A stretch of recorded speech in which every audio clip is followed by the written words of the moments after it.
नमस्कार विद्यार्थी मित्रांनो.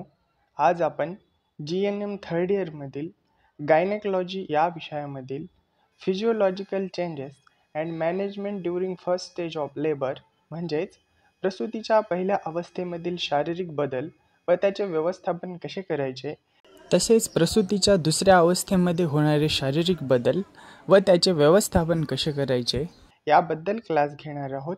यामध्ये सर्वप्रथम प्रसूतीचा काळ हा मोठा आहे. त्यामध्ये 4 अवस्था आहेत आणि प्रत्येक अवस्थेचे व्यवस्थापन हे तेथील शारीरिक बदल आणि घडणाऱ्या घटनांवर आधारित आहेत. म्हणूनच आपण याला प्रसूतीचे व्यवस्थापन असे म्हणूया आणि प्रत्येक अवस्थेमधील शारीरिक बदल आणि व्यवस्थापन स्वतंत्र रीतीने पाहूया. तर यामध्ये आपण सर्वप्रथम physiological changes during first stage of labour हे काय आहे याबद्दल पाहूया. तर पहिल्या अवस्थेतील बदलामुळे मुख्यत्वे करून गर्भ बाहेर येण्याच्या मार्गाची तयारी होते आणि त्याचमुळे दुसऱ्या अवस्थेत स्वाभाविकपणे गर्भ बाहेर येतो, म्हणजेच फिटस बाहेर येते आणि तिसऱ्या अवस्थेमध्ये प्लासेंटा आणि मेम्ब्रेन्स बाहेर येतात. तर फर्स्ट स्टेजमध्ये फिजिओलॉजिकल चेंजेस हे एकूण 8 आहेत. यामध्ये सर्वप्रथम आहे गर्भाशयाला येणारी नियमित आणि लयबद्ध वेदनायुक्त आकुंचने व निवर्तने, यालाच painful rhythmic contraction and retraction of the uterine muscle असे म्हटले जाते. तसेच दुसरे फिजिओलॉजिकल चेंजेस हे गर्भाशयाचा अप्पर सेगमेंट आणि लोअर सेगमेंट तयार होतो, म्हणजेच formation of the upper and lower segment. तसेच तिसरे चेंजेस हा निवर्तन वलय आहे, म्हणजेच रिट्रॅक्शन रिंग तयार होणे किंवा यालाच डेव्हलपमेंट ऑफ रिट्रॅक्शन रिंग असे म्हणतात. तर चौथा फिजिओलॉजिकल चेंजेस हा सर्व्हिस वर उचलले जाणे, म्हणजेच टेकिंग अप ऑफ द सर्व्हिक्स. तर पाचवा बदल हा सर्व्हिक्सचे द्वार प्रसारण पावणे, म्हणजेच डायलेशन ऑफ द सर्वायकल ऑस. याचसोबत सहावा बदल हा शो आहे, शो म्हणजे दिसणे. तसेच सातवा बदल हा मेम्ब्रेन्स बॅग तयार होणे, म्हणजेच formation of the membrane bag. आणि शेवटचा फिजिओलॉजिकल चेंजेस हा मेम्ब्रेन बॅग फुटणे, म्हणजेच rupture of the membrane bag. तर आता आपण पाहिल्याप्रमाणे सर्वात प्रथम हा गर्भाशयाला येणारी वेदनायुक्त आकुंचने व निवर्तने काय आहे हे पाहूया, किंवा यांनाच प्रॉमेंटरी पॉवर्स असे म्हटले जाते. तर जी गर्भाशयाला येणारी आकुंचने आहेत ही अनैच्छिक असतात, म्हणजे इच्छेनुसार चालणारी नसतात. त्याला इनव्हॉल्युंटरी असे म्हटले जाते. तसेच याच्यावर प्रत्यक्षपणे मज्जासंस्थेचे आणि अप्रत्यक्षपणे एंडोक्राइन सिस्टीमचे नियंत्रण असते. याचसोबत गरोदरपणाचा काळ पूर्ण झाल्यानंतर गर्भाशय नियमितपणे आकुंचन आणि निवर्तन पाहू लागते आणि आकुंचने वेदनायुक्त असून त्याची सुरुवात कॉर्न ऑफ द युट्रस पासून होते आणि ती मधल्या भागात पसरतात व नंतर खालच्या भागात सरकून गरोदर मातेच्या मांड्यामध्ये विरून जातात. या वेदनायुक्त आकुंचन आणि निवर्तनांना आपण प्रसव वेदना सुरू झाल्या असे म्हणतो. तर सुरुवातीस या काळाची तीव्रता सौम्य असल्याने गरोदर मातेला त्या सहज सहन करता येतात आणि सुरुवातीला 2 कळांमधील अंतर हा 10 ते 15 मिनिटे इतका असतो व त्या कळा कमी काळ टिकतात. तसेच हळूहळू 2 कळांमधील अंतर कमी होते, कळ जास्त वेळ टिकते. या काळा गरोदर मातेला सहन होणाऱ्या नसतात. तसेच दुसऱ्या अवस्थेमध्ये दर 2-3 मिनिटांनी कळा येत राहतात व फंडसमध्ये जोरदार म्हणजे स्ट्रॉंग आणि जास्त काळ म्हणजेच लॉंगर टिकणाऱ्या कळा असतात. गर्भाशयाचा फंडस आणि मधला भाग कळ आल्यावर कठीण लागतो, म्हणजेच हार्ड होतो आणि याच वेळेस गर्भाशयाचा आडवा व्यास म्हणजेच ट्रान्सफर डायमीटर हे हळूहळू कमी होते. तसेच कळ खालच्या भागामध्ये पसरत असताना तिची तीव्रता कमी होत जाते आणि सर्व्हिक्सचे डायलेशन होण्यासाठी मदत मिळते. नंतर ती कळ मांड्यामध्ये विरून जात असते. या सर्व गोष्टी झाल्यामुळे परिणामतः आतील गर्भावर वरून दाब पडल्यामुळे तो खाली खाली ढकलला जातो, म्हणजेच फिटस खाली खाली ढकलले जाते आणि खालील भाग रुंदावल्यामुळे त्यामध्ये तो समावू शकतो. या सुसंगतीला कोऑर्डिनेशन किंवा पोलॅरिटी ऑफ द युट्रेस असे म्हटले जाते. तर लेबरच्या फिजिओलॉजिकल चेंजेसमध्ये दुसरे फिजिओलॉजिकल चेंजेस हे गर्भाशयाचा अप्पर सेगमेंट आणि लोअर सेगमेंट तयार होणे हा आहे. तर यामध्ये गर्भाशयाच्या वरील क्रियेमुळे गर्भाशयाचा वरचा भाग आखूड आणि खालील भाग लांब व पातळ म्हणजेच जाडीला कमी होतो. यापैकी वरील भागाला अप्पर सेगमेंट व खालील भागाला लोअर सेगमेंट असे म्हटले जाते.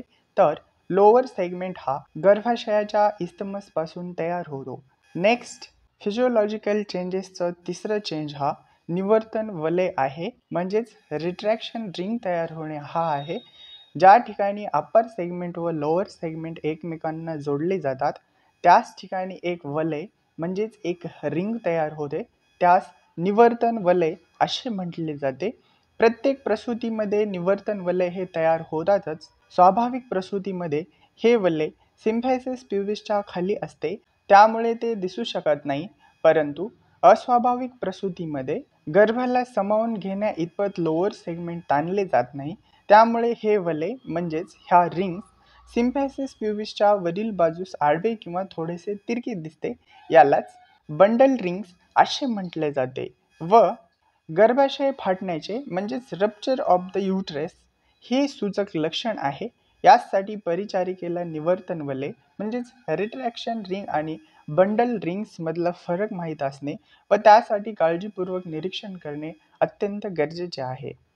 फर्स्ट स्टेजच्या फिजिओलॉजिकल चेंजेसमध्ये फोर्थ चेंज हा सर्विक्स वर उचलणे जाणे हा आहे. तर गरोदरपणाच्या शेवटच्या 2 आठवड्यातच सर्विक्स काही प्रमाणात आखूड म्हणजेच शॉर्टनिंग झालेला असतो. तेव्हापासून ही क्रिया चालू असते.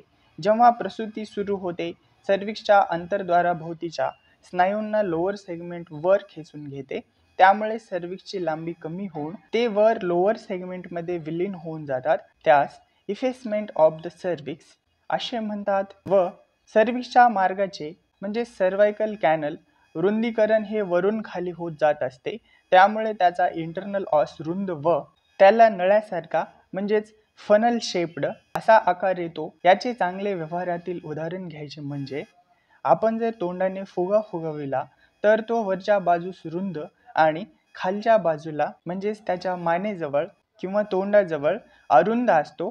त्याचप्रमाणे सर्वायकल कॅनलचा आकार होत असतो.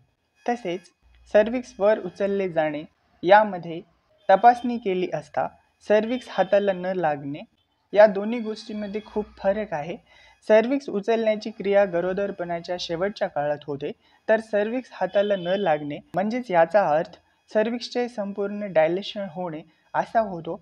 यावरून प्रसूतीची पहिली अवस्था संपली आहे असे समजले जाते. तसेच फर्स्ट स्टेजच्या फिजिओलॉजिकल चेंजेसमध्ये पाचवा चेंज हा सर्विक्सच्या बाह्यद्वाराचे प्रसरण होणे म्हणजेच डायलिटेशन ऑफ द सर्वायकल ऑस. तर यामध्ये सर्विक्सचे बाह्यद्वार हे गोलाकार असून त्यामधून फक्त युटेराइन साऊंड जाऊ शकेल एवढेच उघडे असते. प्रसूतीच्या वेळी गर्भमस्तक बाहेर येईल इतके मोठे ते कसे होते हे पूर्णतः समजले गेले नाही, तरी देखील गर्भाशयाला येणाऱ्या जोरदार आकुंचन आणि निवर्तनामुळे या ऑसला ओढ बसल्याने तो रुंदावत असावे असे समजले जाते. तसेच प्रत्येक आकुंचन आणि निवर्तनाबरोबर गर्भ खाली ढकलला गेल्याने गर्भमस्तकाचा दाब ऑसवर पडून ते रुंदावत असावे असे समजले जाते. तरी देखील गर्भमस्तकाचे चांगले अवमन म्हणजेच फ्लेक्शन झालेले असेल आणि त्याचबरोबर सर्विक्स जर वर उचललेले असेल तर मात्र सर्विक्सच्या एक्सटर्नल ऑस रुंदावण्यास मदत होते. डायग्राममध्ये तुम्ही पाहू शकता प्रसूती दरम्यान सर्विक्समध्ये काय काय बदल होतात. नेक्स्ट फिजिओलॉजिकल चेंजेसमध्ये 6वा बदल हा शो आहे. शो म्हणजे दिसणे. जसजसे सर्विक्सचे डायलेशन होत जाते तसतसे सर्वायकल कॅनलमध्ये घट्ट बसून राहिलेला ओपर्क्युलम सेल होऊन खाली ओघळतो आणि गरोदर मातेच्या अंगावर दाट चिकट पांढऱ्या रंगाचे जाऊ लागते, याला शो असे म्हणतात. नंतर प्रेझेंटिंग पार्टचा दाब हा सर्विक्सवर पडल्यामुळे तेथील रक्तवाहिन्या फुटतात. तसेच डेसिडुआ व्हिरामधील रक्तवाहिन्या फुटतात, त्यामुळे रक्तमिश्रित स्त्राव भरपूर प्रमाणामध्ये सुरू होतो, यालाच शो असे म्हणतात. तसेच फिजिओलॉजिकल चेंजेसमध्ये 7वा बदल हा मेम्ब्रेन बॅग तयार होणे म्हणजेच formation of the membranes bag. म्हणजेच ज्या वेळेस गर्भाशयाचा लोअर सेगमेंट ताणला जातो त्यावेळेस त्याच ठिकाणी गर्भाशयाला चिटकलेले कोरिऑन सुटते. तसेच गर्भाशयाच्या आतील दाब हा त्याला येणाऱ्या आकुंचन आणि निवर्तनामुळे वाढलेला असतो. या वाढलेल्या दाबामुळे सुटलेल्या कोरिऑनमुळे प्रेझेंटिंग पार्टच्या पुढील बाजूस गर्भोदक येऊन बॅग तयार होते. गर्भोदकाने फुटलेली बॅग ही डायलेट झालेल्या इंटरनल सर्वायकल ऑस मधून खाली येते. तसेच व्यवस्थित रीतीने गर्भमस्तकाचे अवनमन म्हणजेच फ्लेक्शन झाल्यानंतर ते सर्व्हिक्समध्ये योग्य पद्धतीने घट्ट बसते. त्याचमुळे गर्भमस्तकाच्या पुढे असलेल्या गर्भोदकाच्या प्रमाणामध्ये वाढ होत नाही. गर्भमस्तकाच्या पुढील बाजूस असणाऱ्या गर्भोदकाला फोर वॉटर आणि गर्भमस्तकाच्या पाठीमागील बाजूस असणाऱ्या गर्भोदकाला हिंड वॉटर असे म्हटले जाते. तर या सर्व गोष्टींमुळे निसर्गतः प्रसूतीच्या पहिल्या अवस्थेमध्ये अखंड म्हणजेच इंट्रॅक्ट राखली जाते. याचसोबत जनरल फ्लुइड प्रेशर पडते, म्हणजेच ज्यावेळेस गर्भाशयाला जोरदार आकुंचने येतात म्हणजेच कॉन्ट्रॅक्शन येतात, त्याच वेळेस गर्भाशयाच्या आतील दाब वाढतो. ज्या वेळेस मेम्ब्रेन्स अखंड असतात त्यावेळेस आतील वाढलेला दाब गर्भोदकावर सगळीकडे सारख्या प्रमाणात पसरविला जातो, कारण दाबामुळे द्रव कधीही दबला म्हणजेच कंप्रेस जात नाही किंवा होत नाही. याचसोबत मेम्ब्रेन्स अखंड नसल्यास काही प्रमाणात गर्भोदक बाहेर पडते आणि त्याचमुळे गर्भाशयाला आकुंचन आलेले असतात. गर्भाशयाची भिंत आणि गर्भ यामध्ये प्लासेंटा दबला जाऊन गर्भाला होणारा ऑक्सिजनचा पुरवठा कमी होतो आणि बाळाचा धोका वाढतो. म्हणून मेम्ब्रेन्स अखंड असताना बाळ आणि माता दोघेही सुरक्षित असतात. मातेचेही संसर्गापासून संरक्षण होते. फर्स्ट स्टेजच्या फिजिओलॉजिकल चेंजेसमध्ये शेवटचा बदल हा पांढळ फुटणे म्हणजेच मेम्ब्रेन्स रप्चर होणे किंवा rupture of the membrane bag हा आहे. तर यामध्ये खरे पाहिले तर सर्व्हिक्सचे संपूर्ण डायलिटेशन होईपर्यंत मेम्ब्रेन्स अखंड असावीत. ज्या वेळेस संपूर्ण डायलेशन होते त्यावेळेस मेम्ब्रेन्स बॅगचा आधार नाहीसा होतो व त्यामुळे ती फुटते. परंतु काही वेळेस प्रसूती सुरू होण्यापूर्वीही ती बॅग फुटत असते किंवा प्रसूतीच्या पहिल्या अथवा दुसऱ्या अवस्थेत फुटते. अगदी क्वचित प्रसंगी मेम्ब्रेन बॅग सहित बाळ जन्माला येते. तर आपला आजचा class physiological changes during first stage of labour हा होता. नेक्स्ट क्लासमध्ये याची मॅनेजमेंट पाहूया. Physiological changes during the second stage of labour म्हणजेच प्रसूतीच्या दुसऱ्या अवस्थेमधील होणारे स्वाभाविक बदल याबद्दल क्लास घेणार आहोत. तर प्रसूतीच्या दुसऱ्या अवस्थेमध्ये गर्भ बाहेर पडतो. या अवस्थेमध्ये होणारे बदल हे मुख्यत्वे करून गर्भ बाहेर येण्याच्या क्रियेमुळे घडून येतात. तर physiological changes during second stage of labour यामध्ये एकूण 4 फिजिओलॉजिकल चेंजेस घडून येतात. सर्वप्रथम बदल आहे अधिक वेगाने आणि जोरदारपणे येणारी आकुंचने म्हणजेच contractions are stronger and more frequent. तसेच दुसरं फिजिओलॉजिकल चेंज हा श्वासपटल आणि पोटांच्या स्नायूंची क्रिया म्हणजेच abdominal muscles and diaphragm are active. तसेच तिसरं फिजिओलॉजिकल चेंज हा पेल्विक फ्लोअरमधील बदल म्हणजेच displacement of the pelvic floor.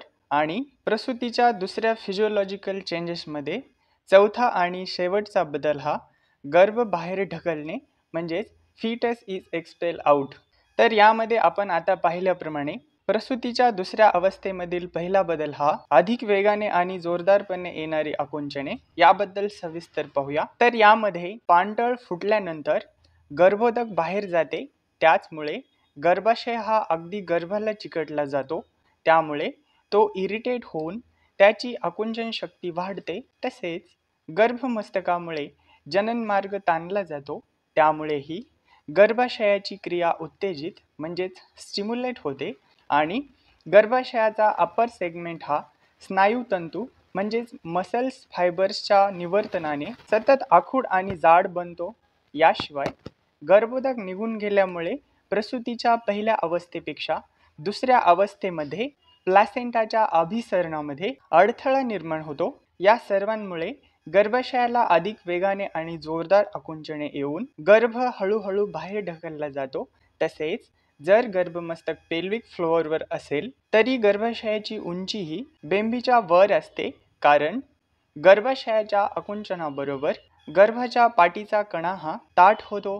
तसेच गर्भाशयाच्या प्रत्येक आकुंचनाबरोबर गर्भाशय गर्भाला त्याच्या उभ्या अक्षाशी दाब देऊन जनन मार्गाकडे सरकवतो. यालाच फिटल ॲक्सिस प्रेशर असे म्हणतात. व फिटल ॲक्सिस प्रेशर आणि जनरल फ्लुइड प्रेशरमध्ये फरक आहे. जनरल फ्लुइड प्रेशर हा आपण अगोदरच्या क्लासमध्ये पाहिले होते. याचसोबत physiological changes during second stage of labour यामध्ये द्वितीय शारीरिक बदल हा श्वासपटल आणि पोटांच्या स्नायूंची क्रिया आहे. तर यामध्ये लेबरच्या सेकंड स्टेजमध्ये श्वासपटल आणि पोटांचे स्नायू कार्यरत होतात. त्यांच्या आकुंचनामुळे गरोदर मातेला कुथून कळ देण्याची इच्छा होते. यालाच बेरिंग डाऊन पेन्स असे म्हणतात. तसेच यामध्ये सुरुवातीला ही प्रतिक्षिप्त क्रिया असते, म्हणजेच रिफ्लेक्स ॲक्शन असते आणि गरोदर माता स्वतःच्या अंगचा जोर करून कळ देते. तसेच गरोदर माता अंगचा जोर करते, म्हणजेच दात ओठ घट्ट मिटून सर्व शक्ती एकवटून कळ देते. या शक्तीलाच दुय्यम शक्ती किंवा सेकंडरी पॉवर्स असे म्हटले गेले आहे. तसेच यामध्ये या शक्तीमुळे प्रसूतीमध्ये प्रगती होते. ज्या वेळेस प्रेझेंटिंग पार्ट हा पेल्विक फ्लोअरवर येऊन तो भाग ताणला जातो, त्यावेळेस मात्र ही क्रिया अनैच्छिक होऊन म्हणजेच इनव्हॉलंटरी होऊन गर्भ बाहेर ढकलला जातो. तसेच पेल्विक आउटलेटमधून गर्भमस्तक हे बाहेर येण्यासाठी दुय्यम शक्तीचा म्हणजेच सेकंडरी पॉवर्सचा अतिशय उपयोग होतो. याचसोबत फिजिओलॉजिकल चेंजेसमध्ये तिसरे फिजिओलॉजिकल चेंजेस हे पेल्विक फ्लोअरमधील बदल आहे, म्हणजेच displacement of the pelvic floor. तर यामध्ये गर्भ बाहेर येण्यासाठी जननमार्ग हा रुंद व्हावा लागतो. तसेच त्याच्या रुंदीकरणासाठी मूत्राशयाचा वरचा भाग म्हणजेच फंडस हा उदर पोकळीत म्हणजेच ॲबडॉमेन कॅव्हिटीमध्ये सरकतो. याचसोबत या बदलामुळे खाली उतरणाऱ्या गर्भमस्तकापासून मूत्राशयाला इजा होण्याचा धोका हा देखील टाळला जातो. तसेच गुदाशय हे एनिमा देऊन रिकामा केलेला असतो, त्यामुळे ते गर्भमस्तकामुळे सहजासहजी दबला जाऊन गर्भ बाहेर येण्याचा मार्ग रुंद होतो. तसेच गुदद्वार थोडेसे बाहेर आल्यासारखे वाटते व ते सुमारे 2.5 सेंटीमीटर रुंदावते. यालाच ॲनल डायलटेशन असे म्हणतात. तसेच त्रिकोणी आकाराची पेरिनियम बॉडी ही चपटी आणि अतिशय पातळ तसेच जवळजवळ पारदर्शक बनते. याचा स्वाभाविक आकार हा 4 सेंटीमीटर बाय 4 सेंटीमीटर इतका असतो. तो ताणला जाऊन त्याची लांबी सुमारे 10 सेंटीमीटर इतकी होते व पेरिनियम अतिशय पातळ होऊन म्हणजे जाडीने कमी होऊन जनन मार्गाची मागील भिंत लांबीला वाढते. या सर्वामुळे योनिमुख हे वरच्या बाजूस येण्यास मदत होते. नेक्स्ट, लेबरच्या सेकंड स्टेजमधील फिजिओलॉजिकल चेंजेसमध्ये शेवटचे फिजिओलॉजिकल चेंज हा गर्भ बाहेर ढकलण्याची क्रिया आहे, म्हणजेच the foetus is expel out. यामध्ये जोपर्यंत क्राउनिंग होत नाही म्हणजेच सिम्फॅसिस प्युबिस खालून परायटल एमिनस निसटत नाही तोपर्यंत प्रत्येक कळेबरोबर वल्वावर असलेले गर्भमस्तक पुढे ढकलले जाते आणि 2 कळांमध्ये ते मागे सरकते. तसेच एकदा का परायटल एमिनस हे सिम्फॅसिस प्युबिसच्या खालून निसटले की सिन्सिपूट म्हणजे चेहरा हे पेरिनियमवरून बाहेर येतो. यालाच एक्सटेन्शन मूव्हमेंट जनन मार्गातून गर्भमस्तक बाहेर आले आहे असे म्हणतात व दुसऱ्या कळेबरोबर बाळाचे खांदे आणि संपूर्ण शरीर बाहेर येते. त्याचबरोबर आतमध्ये राहिलेले गर्भोदकही बाहेर येते आणि या ठिकाणी प्रसूतीची दुसरी अवस्था संपते. थँक्यू.